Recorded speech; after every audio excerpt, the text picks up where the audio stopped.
안녕하세요. 양심중고차 이진영입니다. 오늘 자동차 상식은 구조가 복잡한 하이브리드 차의 장점과 단점입니다.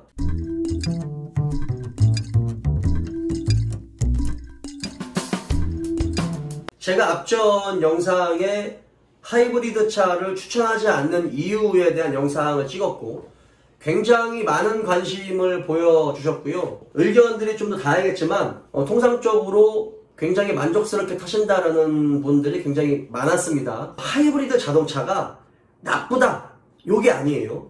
다만 하이브리드 자동차를 구입하시려고 하시는 분들, 또 구입을 하셨는데 얼마 안 되신 분들이 조금 더 장점과 단점을 알았으면 하시는 분들, 어떻게 운영을 해야 되는지 잘 모르시는 분들, 그런 분들을 위해서 참고하는 영상을 찍도록 하겠습니다. 하이브리드 자동차는 장점이 굉장히 많은 차죠. 누구나 더 잘 아는 것처럼 연비가 굉장히 좋고 굉장히 정숙합니다.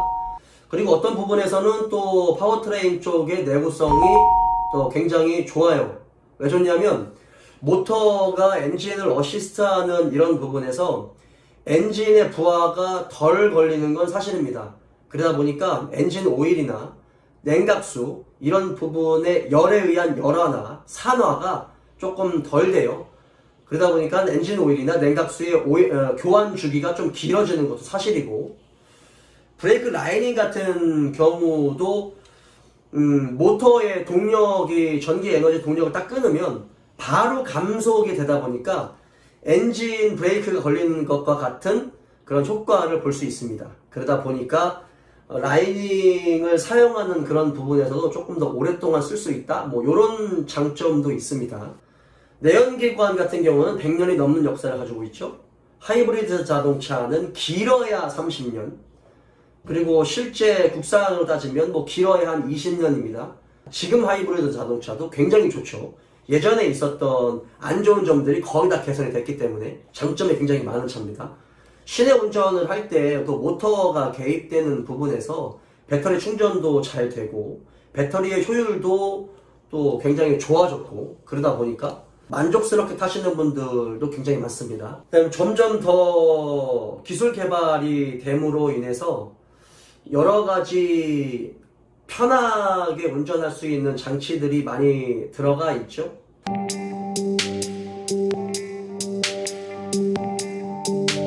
이 영상은요, 장점이 많은데 그에 더한 이면적인 단점을 얘기하는 거거든요.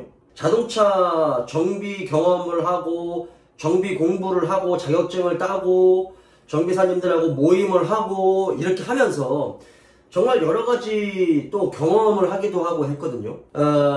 제 성향상 자동차의 정비성을 좀 많이 고려하는 편이에요. 중고차 장사를 하면서도 이게 더더욱 자동차를 만들고 상품용으로 만들고 또 판매하는 그런 과정에서 뭔가 이게 트러블이 발생하는 확률을 줄여야 되다 보니까 그 부분에서는 정비성이 사실은 가장 중요하거든요. 제 성향이기도 하고, 그러다 보니 뭔가 내연기관의 구조도 굉장히 복잡하고, 지금 현재 환경 규제 때문에 진짜 온갖 기술을 그냥 다 때려 넣어가지고 가솔린이든 디젤이든 거기에 하이브리드 시스템이 추가가 되면 이론적으로 기계학적으로 구조가 더 복잡해지잖아요. 그러면 이게 안정권으로 잘 사용을 하든 잘 사용을 하지 못하든 간에 가장 기본적으로 구조가 복잡함에 있어서 발생되는 그런 변수들을 우리도 한 번쯤은 생각해 볼 필요가 있지 않을까라는 게 제 개인적인 생각입니다. 애물단지로 있었던 하이브리드 차가 중고차로 나왔을 때 다시 그 차가 다른 사람한테 갔을 때 문제가 생길 수가 있잖아요. 그러면 상품용으로 만드는 과정에서도 어느 정도 수리 비용이라든지 수리의 어떤 시간, 이런 부분에서도 메리트가 있어야 되는데 사실상 그 부분에서 메리트를 진짜 많이 못 느꼈어요. 정비성을 너무 고려하지 않고 그냥 장점만 보다 보면 이런 트러블이 생겼을 때 일반 내연기관 같은 경우는 동네 카센터 아무 데서나 고칠 수가 있고 아무 데서나 부품을 조달하고 아무 데서나 다 이 기술적인 공유가 이미 다 널려 있어요. 오히려 구조가 복잡한, 디젤의 구조가 복잡한 정말 비싼 수입차들은 일반 카센터에서 고쳐요. 이제는 애프터마켓 용품이 굉장히 많이 나오거든요. 이 지침서나 이런 기술 공유 같은 게 굉장히 잘 돼 있어서 오히려 벤츠, BM, 아우디 고치는 게 더 쉬워요. 부품 더 빨리 갖다 주고 더 괜찮아요. 근데 국산 하이브리드는 못 만지는 거야. 하이브리드 관련된, 배터리 관련된 부분은 안 만져요. 안 만지니까 답답한 거죠. 그러니까 정말 좋은 장점들이 많은데 지금과 같은 이 정비성에 관련된 부분에 단점들이 있으니까 어느 분들은 이 단점을 장점이 커버를 해서 장점이 더 좋으니까 잘 타시는 분들도 있고, 어느 분들은 장점보다 이 지금 당장 발생했던 이 단점이 너무 크게 부각이 되다 보니 그 성향에서는 너무 안 맞는 거죠. 그러니까 이 부분을 일반 사람들도 알 필요가 있다라는 겁니다. 자, 그리고 감전이라는 부분. 자동차는요, 사람이 타고 있는데 뭐 2만 볼트, 3만 볼트의 전기가 와가지고 자동차에 때려도 그 안에 타고 있는 사람은 절대로 전기에 감전이 되지 않아요. 접지가 돼 있기 때문에 절대 감전이 돼 있지 않습니다. 그거는 실험을 한 영상이 있어요. 그래서 감전이 절대 되지 않습니다. 감전이라는 얘기는 무슨 의미냐면 이것도 정비성이에요. 48V가 아주 고전압은 아니지만 사람의 어떤 정비를 하는 부분에서 물론 퓨즈를 다 빼고 전기를 하겠지만 일반 그 12V짜리 같은 경우 부품이라든지 이런 부분을 약간 용접을 하는 부분에서 보통 마이너스 단자를 떼버리든가 아니면 배터리를 빼버리고 작업을 보통 하거든요. 12V짜리 내연기관 자동차 같은 경우도 이게 용접을 잘못하는 순간 전기가 합선이 돼가지고 ECU가 뻥나는 경우가 종종 있어요. 그 수입차가 굉장히 많거든요. 48V의 이 전압의 어떤 그런 부분에서 혹시라도 정비를 할 때 정비사분들이 그 과정에서 좀 더 실수를 하거나 이 감전이 될 수 있는 이 부분에서 이야기를 하는 거지, 일반 사람들이 운전하는 부분에서 감전은 절대 되지 않아요. 감전은 안 됩니다. 그러니까 그 부분에 대한 이야기입니다. 자, 그리고 하이브리드 차 같은 경우는요, 웬만하면 새 차를 사세요. 저는 하이브리드 차가 중고 시장에 나왔을 때 사실 솔직히 말해서 지금도 애물단지거든요. 물론 시스템이 좋고 나쁘고 이걸 떠나서 모든 사람들의 저변 확대가 될 수 있는 아주 대중적인 차가 아니다 보니까 이것도 말씀드리는 것처럼 문제가 생겼을 때 진짜 골머리를 썩어요. 그러다 보니까 저 같은 경우는 하이브리드 차를 매입을 안 해버려요. 지인분들도 연락이 오거든요. 근데 하이브리드는 정중하게 거절해요. 네, 그분들도 하이브리드 차 타시면서 다시는 하이브리드 안 탄다고 하시는 분들도 굉장히 많고, 뭐 차 모르시는 분들이나 아니면은 좀 하이브리드 차에 대해서 또 좋은 이야기를 많이 들으시는 분들은 또 하이브리드 차를 사는 분들도 있고요. 그러니까 혹시라도 모르는 변수가 생겼을 때 수리 비용이 차값 반이 날아가요. 그러니까 어지간한 차값이 날아가 버리는 경우도 있어요. 그러니까 조금 위험 부담도 좀 많이 크고, 혹시라도 하이브리드를 구입하시려고 하시는 분들은 신차를 고려하는 게 좀 더 좋지 않을까라는 짧은 제 개인적인 생각이 들기도 합니다. 물론 뭐 연식이 좋고 좀 키로수가 짧고 뭐 어떻게든 간에 좀 좋은 컨디션으로 나온 그런 하이브리드 차가 있으면 구입하셔도 정말 괜찮아요.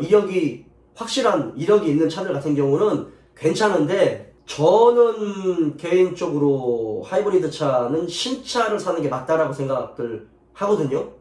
그거 참고하시면 좋겠습니다. 자, 그리고 또 하나, 이게 아직까지는 굉장히 모든 사람이 다 탈 수 있도록 이 저변 확대가 확실하게 된, 인프라가 완벽하게 구축이 된 상태에서는 하이브리드나 전기차나 누구나 다 만질 수 있고 어느 카센터에서든 다 부품이 공유가 되고 배터리도 소형화가 되고 더 안정적이 되고 뭐 이런 부분에서 재생도 좀 많이 있고 뭐 다 많이 있으면 그러면 상관이 없는데 아직까지 그 정도 수준이 아니잖아요. 근데 좋은 면만 보고 샀다가는 성향이 안 맞는 분들 같은 경우는 이게 애물단지가 돼버리는 경우가 많아요. 차값이 푹푹푹 떨어지고. 그러니까 여러가지 인프라 시설이 구축이 안 돼 있는 가운데서 좀 불편함을 겪는 분들, 특히나 이제 배터리와 관련된 부분, 자동차 정비와 관련된 부분이 너무 조금 좀 불편하지 않을까. 제 개인적으로는 그게 가장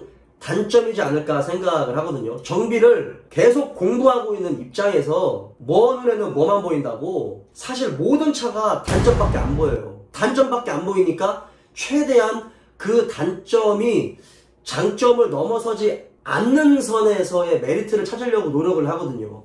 GDI든 뭐 디젤이든 LPG든 전기차든 하이브리드든 그냥 단점밖에 안 보이는 거예요. 그게 좀 병이에요. 사실은 정비사님들, 엔지니어분들 다 단점밖에 안 보여요. 물론 장점을 보고 사기도 하겠지만 일의 특성상 단점밖에 안 보이는 그 부분은 제 개인적으로는 그 부분이 너무 큰 단점이다 라고 생각이 들기 때문에 그거를 말씀드리고 싶은 겁니다.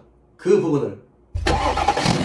일단 장점도 많지만 구조가 복잡한 부분에서는 단점이 되는 부분이 있어요. 그게 뭐냐면 내연기관의 엔진 이외에 하이브리드 시스템에 관련된 파워트레인이 추가가 되잖아요. 발전기 들어가고 모터 들어가고 별도의 클러치 들어가고 인버터 들어가고 배터리 들어가고 고전압 전선 들어갔잖아요. 고전압 하네스 들어가고. 그러니까 발전기와 모터가 하나 들어갔을 때와 발전기와 모터가 두 개 들어갔을 때는 그 구조가 복잡해지고 공간의 활용도도 불리해지는 게 당연한 거겠죠. 이것만 추가되냐? 그게 아니에요.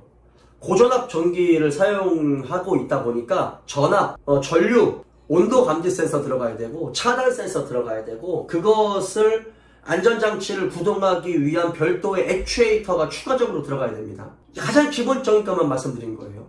그리고 여기에 또 추가가 돼요. 최근에 나오는 자동차, 하이브리드 자동차 같은 경우는 다운사이징 엔진 들어가죠. 1.6 가솔린 엔진 들어갑니다. 거기에는 터보가 추가가 돼요.